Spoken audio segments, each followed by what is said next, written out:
mengalami kegelisahan karena kita jauh dari Tuhan. Kita tidak lagi mengalami karya-karya ajaib yang Tuhan lakukan di masa yang lalu. Tapi saya percaya hari ini ketika firman Tuhan disampaikan, kita menyadari betapa karya Allah itu yang luar biasa itu masih terjadi sampai saat ini. Di dalam bulan di mana kita belajar tentang pribadi, karakter pribadi yang kuat dan sehat, minggu ini kita belajar bagaimana kita menjadi pribadi yang kuat oleh Roh Kudus. Kita menjadi pribadi-pribadi yang kuat karena Roh Kudus yang berkarya di dalam hidup kita. Bukan karena kita hebat, bukan karena kita mampu melakukan ini dan itu oleh kesanggupan kita, oleh pelatihan kita, tapi lebih dari itu karena Roh Kudus yang berkarya di dalam hidup kita. Kita akan memulai membaca firman Tuhan di dalam Yohanes pasal 14 ayat yang ke-16 sampai 18. Yohanes 14 ayat 16 sampai 18. Perikop ini cukup panjang, tetapi kita hanya membaca 3 ayat dari perikop ini. Saya akan mengajak kita semua membaca secara bersama-sama ketiga ayat ini. 1, 2, 3. Aku akan minta kepada Bapa, dan Ia akan memberikan kepadamu seorang penolong yang lain, supaya Ia menyertai kamu selama-lamanya, yaitu Roh kebenaran. Dunia tidak dapat menerima Dia, sebab dunia tidak melihat Dia dan tidak mengenal Dia. Tetapi kamu mengenal Dia, sebab Ia menyertai kamu dan akan diam di dalam kamu. Aku tidak akan meninggalkan kamu sebagai yatim piatu. Kita ulangi 18. Aku tidak akan meninggalkan kamu sebagai yatim piatu. Aku datang kembali kepadamu. Puji Tuhan, saudara kasih Tuhan. Ayat-ayat ini adalah perkataan Tuhan Yesus kepada murid-muridnya di Loteng Yerusalem. Ketika dia telah melakukan perjamuan kudus, dia memberikan pengajaran-pengajaran, dan salah satu pengajaran yang dia sampaikan adalah akan datangnya Roh Kudus. Dia berkata, aku akan meminta kepada Bapa, dan Dia akan memberikan kepada seorang penolong yang lain, yaitu Roh kebenaran. Ada banyak pengajaran sebelum akhirnya Yesus bersama murid-muridnya ke Taman Getsemani. Ini adalah malam terakhir. Dan Yesus memberikan pengajaran bahwa ketika Yesus tidak bersama-sama dengan murid-muridnya, akan datang seorang penolong yang lain. Kata-kata yang lain di sini menunjuk kepada satu pribadi yang berbeda dengan Yesus, tapi satu hakikat dengan Yesus, yaitu ilahi. Ya. Penolong yang lain. Jadi bukan sekedar penolong biasa, tetapi satu hakikat dengan Yesus. Karena kalau kita menilik dari bahasa aslinya, penolong yang lain ini bukan penolong yang berbeda karakternya atau berbeda naturnya, tetapi sama karena menggunakan alos, satu jenis dengan Yesus. Jadi berbeda secara pribadi, tetapi satu jenis, yaitu sama-sama ilahi. Nah, dari pembicaraan ini murid-murid menyadari, murid-murid disadarkan perlunya Roh Kudus. Sekalipun saat itu belum mereka terima karena masih merupakan janji. Dan ketika Yesus naik ke surga, mereka menanti-nantikan mana Tuhan penolong yang dijanjikan itu. Dan akhirnya digenapi, tercurah pada hari Pentakosta. Kita melihat ada 3 hal yang kita bisa pelajari dari nas yang kita baca tadi. Yang pertama, Roh Kudus menjadi penolong kita. Luar biasa, saudara. Mengapa kita bisa menjadi pribadi yang kuat? Ini kuncinya. Yang pertama, karena Roh Kudus menjadi penolong kita. Berbeda dengan orang yang tanpa Roh Kudus. Allah menyertai kita, Allah bersama kita, dan Allah yang menyertai kita itu memang tidak bisa dilihat. Tadi dikatakan di ayat yang ke-17, dunia tidak melihat Dia, tapi kita mengenal. Kita mengenal Allah yang menjadi penolong kita, dan penolong kita itu bukan sekedar penolong biasa. Saudaraku, seandainya kita harus datang menghadap kepada seorang pejabat pemerintah, ya. Dan kita tidak tahu yang mengantar, kita tidak tahu menemui siapa, maksudnya birokrasinya bagaimana. Kita akan mengalami kesulitan. Tetapi apabila ada seorang yang mengatakan saya kenal dengan dia, ayo saya antar bertemu dengan dia. Atau mungkin ketika kita sedang menghadapi masalah persidangan, ya, ada orang yang dalam masalah persidangan mencari pengacara, mencari penolong.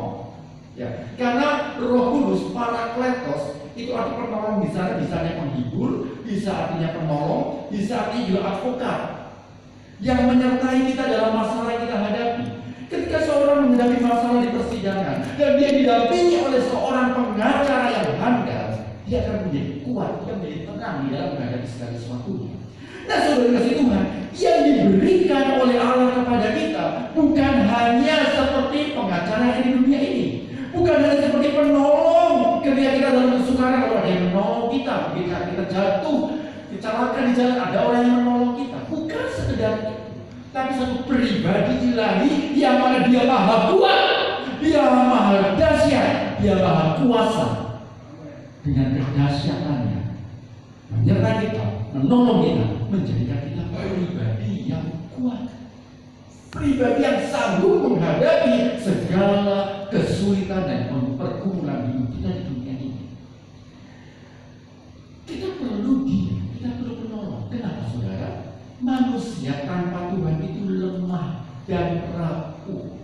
Kita perlu pertolongan dari Tuhan. Jadi kalau kita mau menjadi pribadi yang kuat, ini saat yang tepat di mana gereja-gereja Pentakosta, gereja-gereja karismatik memperingati pencurahan Roh Kudus, dan gereja yang hidupkan ini juga memperingati dan merayakannya, dan kita mengharapkan dicas kembali, dipenuhkan kembali. Ini saat yang tepat untuk kita mengalami kekuatan dan kasih Tuhan. Tanpa Roh Kudus kita lemah. Siapa kita? Apalagi di luar Tuhan, roh kita padam. Ketika jalan manusia jatuh dalam dosa, rohnya padam, rohnya mati. Tetapi ketika kita terima Yesus, kita dibangkitkan kembali. Istilah perlunya kita bersama Roh Kudus, karena kita tanpa Dia, kita manusia yang lemah dan rapuh.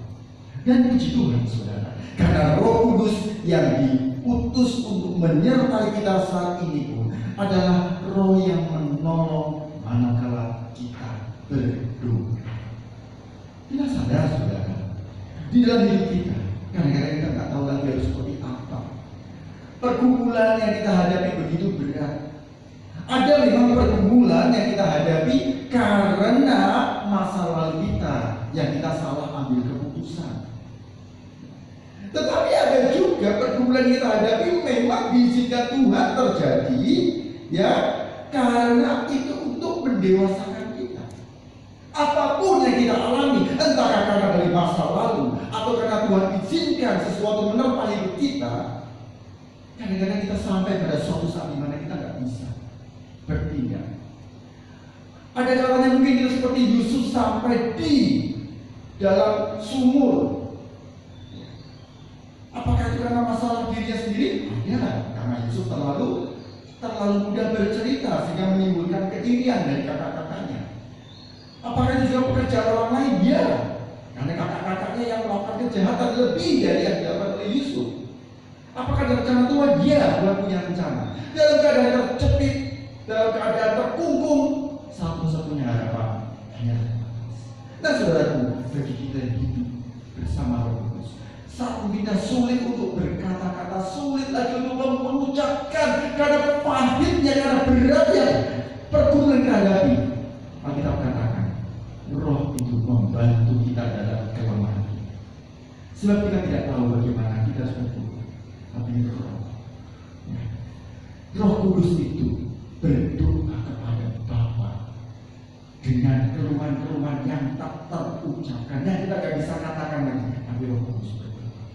Inilah yang menjadikan kita pribadi yang kuat, pribadi yang mampu menghadapi kesukaran hidup ini. Saya tidak tahu kesukaran apa yang sedang dihadapi oleh Bapak Ibu sekalian, dan kita tahu setiap kita selama di dunia selalu menghadapi masalah. Kapan masalah berakhir? Ketika hidup kita berakhir, baru masalah berakhir. tapi kita menjadi pribadi yang kuat ketika kita bersama Roh Kudus. Yang kedua yang bisa kita pelajari dari nas yang kita baca, bahwa Roh Kudus menjadikan kita berbeda dengan dunia. Roh Kudus menjadikan kita tidak sama dengan dunia, karena dari nas yang kita baca tadi, dunia tidak melihat dia dan tidak mengenal dia. Ia menyertai kamu dan akan diam di dalam kamu. Yang khas bagi kita, Roh Kudus Roh Kudus menjadikan kita tidak sama dengan dunia. Dikatakan ia menyertai kamu, bukan hanya menyertai, tapi dia diam. Ini ciri khas. Yakinlah bahwa sebagai orang percaya kita berbeda dengan dunia. Karena apa? Karena ada Roh Kudus yang menyertai kita dan diam di dalam kita. Saudara, memang ada beda antara didiami Roh Kudus dan diperlukan Roh Kudus.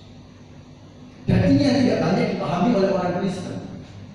Semua orang yang percaya Yesus, menerima Yesus sebagai Tuhan dan Juru Selamat, di dalam hatinya Roh Kudus berdiam. Ada Roh Kudus dalam hatinya. Kalau saya umpamakan, ya, ini ada gelas air. Mungkin dia adalah gelas kosong. Sebelum oleh perusahaan diisi air, dia ada gelas kosong. Kemudian diisi air, maka dikatakan bahwa gelas ini ada air. Setiap orang yang percaya kepada Yesus, yang menerima Yesus, maka dalam hatinya, dalam hidupnya ada Roh Kudus yang mendiami, yang tinggal di dalamnya dan menyertai dia itu selama-lamanya. Ini berbeda dengan suasana perjanjian lama. Di perjanjian lama, di Kejadian pasal 6, Tuhan berkata, Rohku tidak akan selama-lamanya diam dalam manusia, karena manusia adalah daging semata-mata. Dampaknya setiap kali di dalam karya Tuhan, Tuhan secara khusus misalnya mengurapi Musa, ya. Kemudian dari pengurapan Musa ini Roh Kudus itu hinggap kepada 70 tua-tua. Hinggap artinya tidak permanen, tapi hanya menyertai di luar.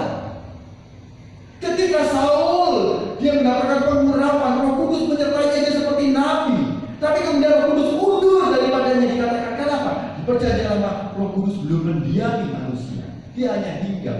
Karena dalam Kejadian pasal 6 Roh Kudus tidak selama-lamanya diam dalam manusia. Tetapi di perjanjian baru Yesus berkata, Dia akan menyertai kamu selama-lamanya dan diam di dalam kamu, dia tinggal di dalam kita. Ini bedanya.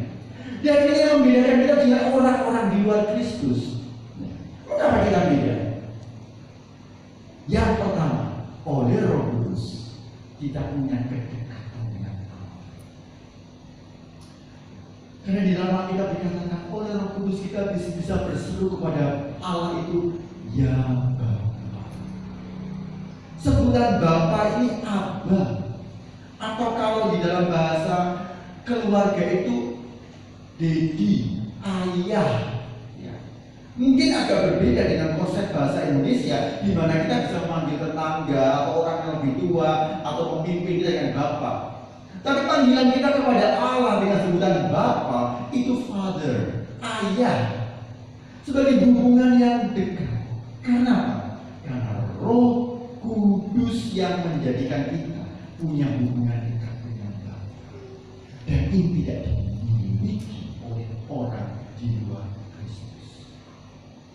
Kita punya kedekatan dengan Allah kita. Kita bisa sewaktu-waktu menghampiri Dia. Di dalam Yesus dan dikatakan dengan keberanian hati kita bisa menghampiri tahta kasih karunia Allah.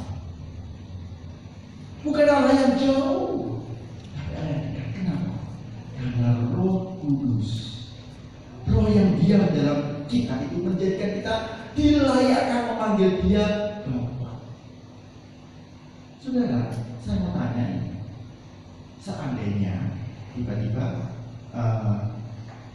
Pak Andi lewat di pasar itu, lalu ada anak kecil diadu, bapakku, Pak E, kira-kira Pak Andi gimana? Sopo kowe, Pak E. Nah, saudaraku, kita dilayakkan memanggil Allah itu Bapa. Itu suatu anugerah yang luar biasa. Ya. Boleh dikatakan kalau Allah di surga itu melihat, karena tidak ada karya Roh Kudus, karena bukan orang percaya, siapa kamu panggil aku Bapa? Nah, karena Roh Kudus kita dikatakan Tuhan memanggil dia Bapa. Dan ini berbeda dengan dia. Karena kedekatan kita dengan Allah Bapa, kita menjadi pribadi yang kuat, yang berbeda dengan dunia. Apalagi dampaknya kalau Roh Kudus diam di dalam kita. Di dalam Alkitab dikatakan Roh Kudus itu memerceraikan keselamatan kita. Janji Allah yang disediakan itu menjadi kuat, menjadi apa artinya?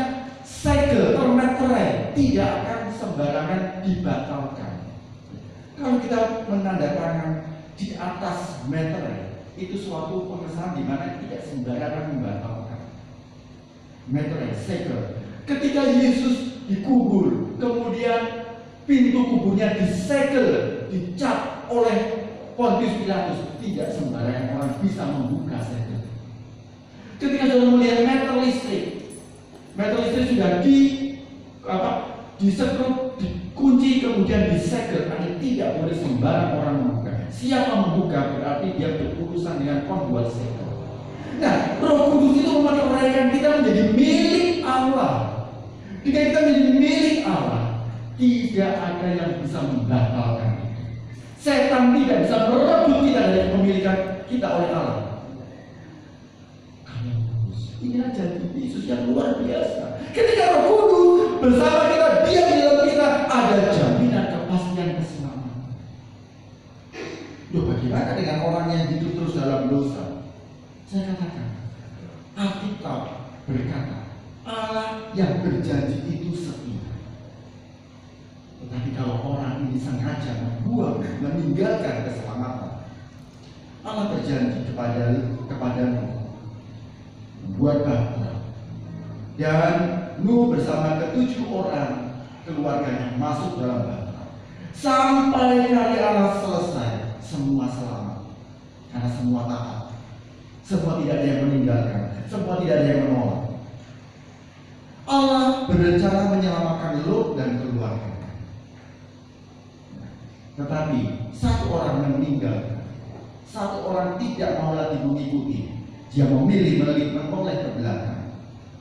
Karya Allah tidak berlaku untuk orang tersebut.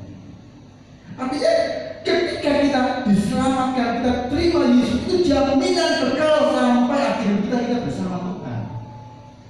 Tetapi jangan sekali-kali kita meninggalkan Dia.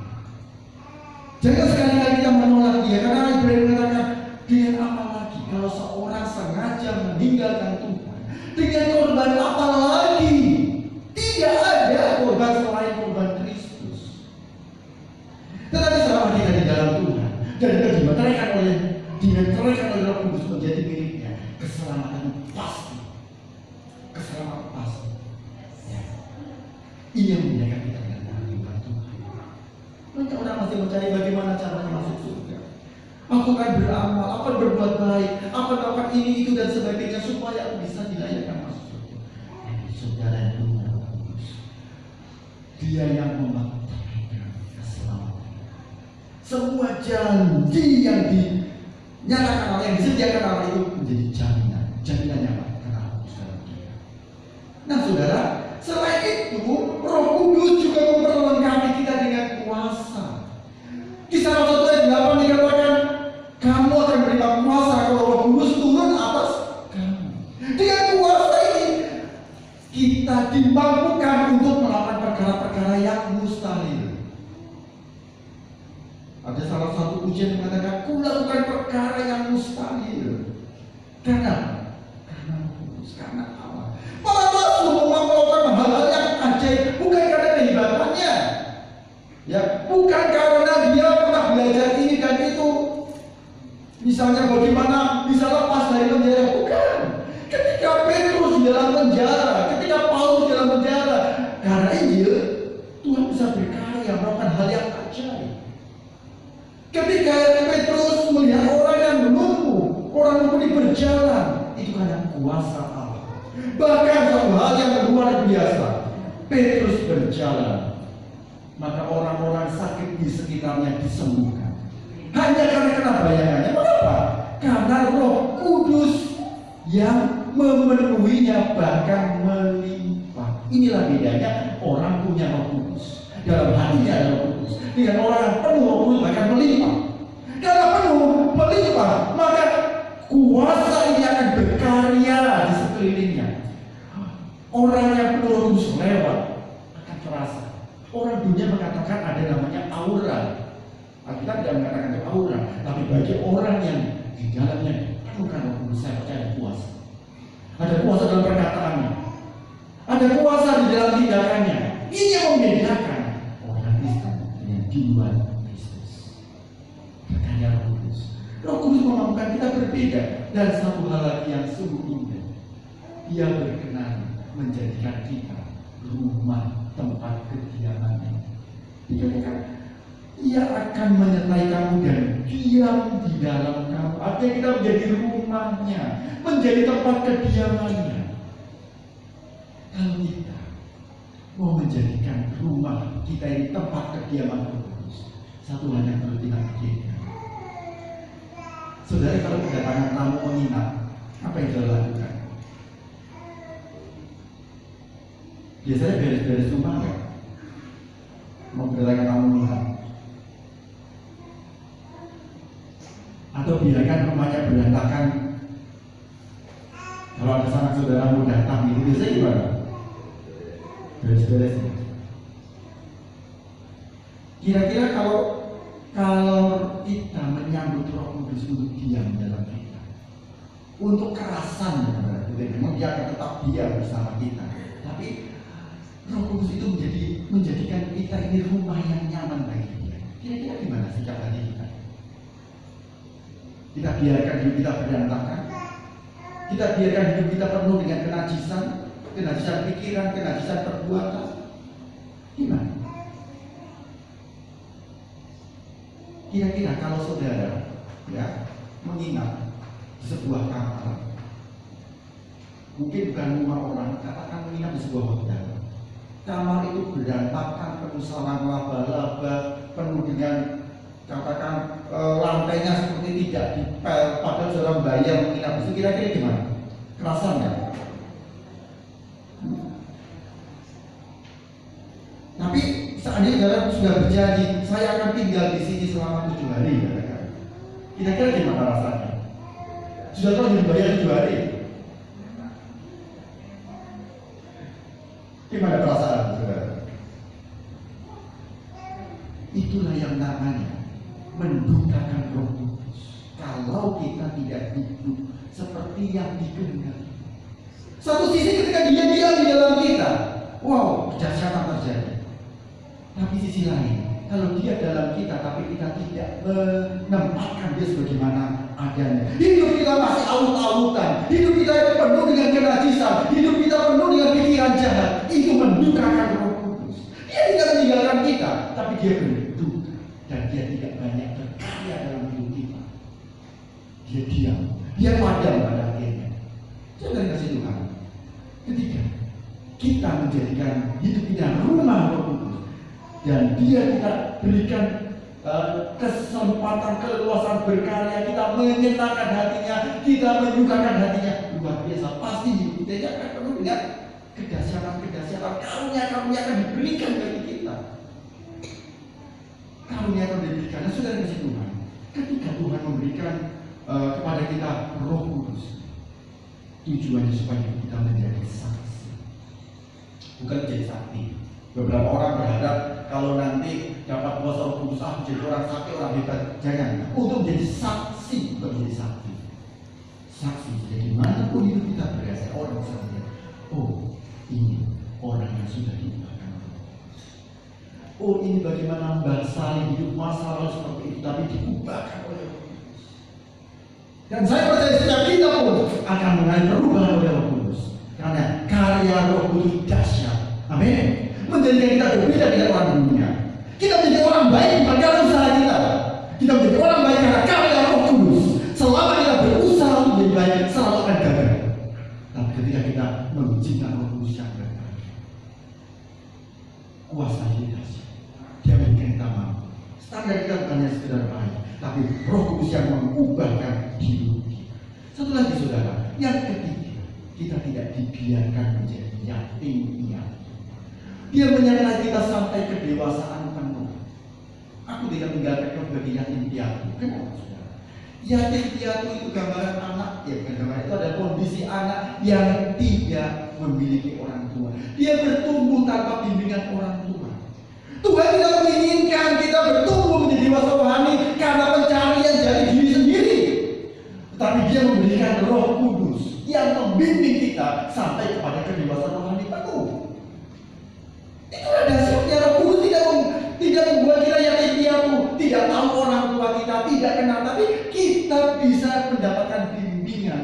Karena Alkitab juga mengatakan bahwa apabila Ia datang, apabila Roh Kudus itu datang, Ia akan memimpin kamu sampai kepada seluruh kebenaran. Yohanes pasal 16 ayat 13a. Dia membawa kita sampai pada seluruh kebenaran. Dia menuntut kita, Dia membimbing kita. Itu karya Kudus. Nah, tiga hal ini yang memampukan kita menjadi pribadi yang kuat di dalam Tuhan. Memampukan kita menjadi pribadi yang kuat bukan karena kita, karena Roh Kudus sudah dikasih Tuhan. Karena kita perlu Roh Kudus, saudara.